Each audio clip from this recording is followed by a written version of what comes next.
Mbak Puan kemarin melakukan silaturahmi dengan Pak Yusuf Kalla, mantan Wapres 2 kali. Apa yang bisa ditarik dari pertemuan itu? Ini dia, info terkini Widya.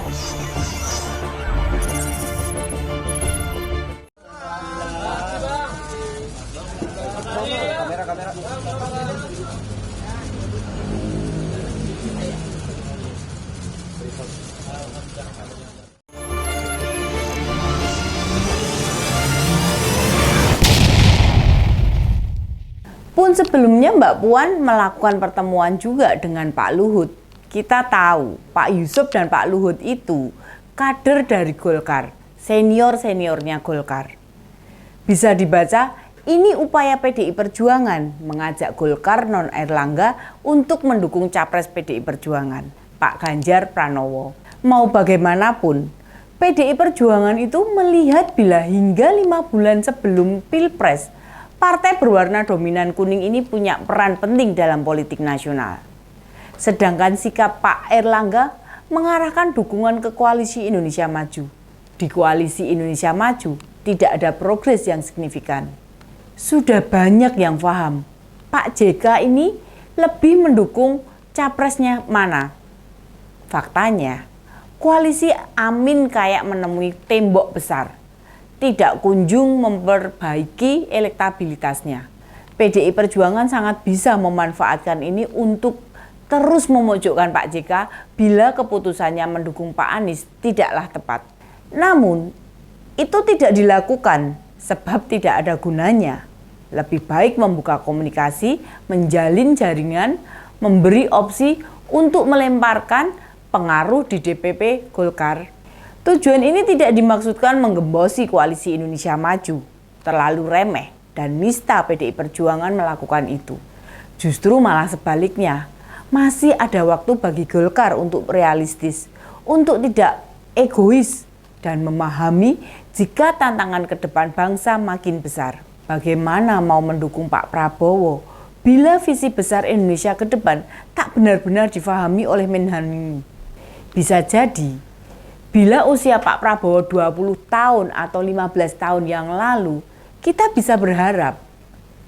Sekarang ini sangat terlambat mempercayakan kepemimpinan nasional pada Pak Prabowo. Golkar sebagai salah satu partai nasionalis harus berpikir jernih dan terbuka.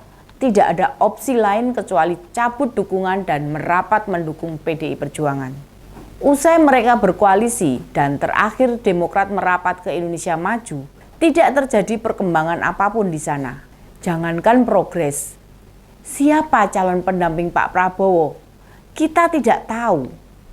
Walaupun banyak partai gabung di sana, apakah sudah terjadi konsolidasi secara intensif? Tidak ada. Apakah sudah membentuk tim sukses? Tidak jelas kabarnya.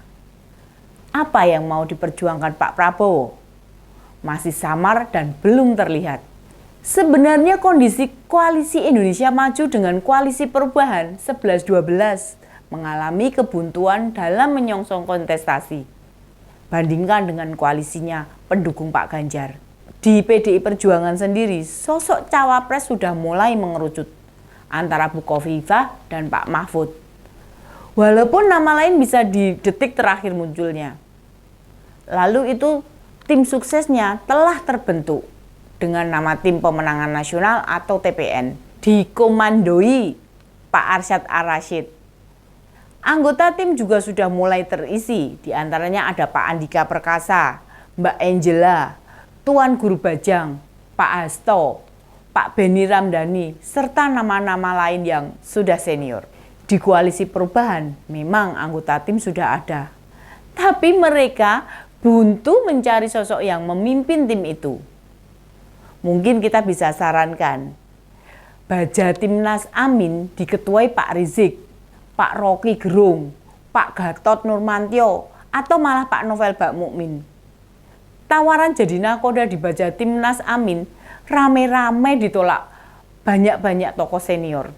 Nih, saya sebut ya, ada Pak Kiai Said Agil, ada Bu Khofifah, ada Mbak Nana, ada Dian Sastro, dan lainnya. Mereka menolak.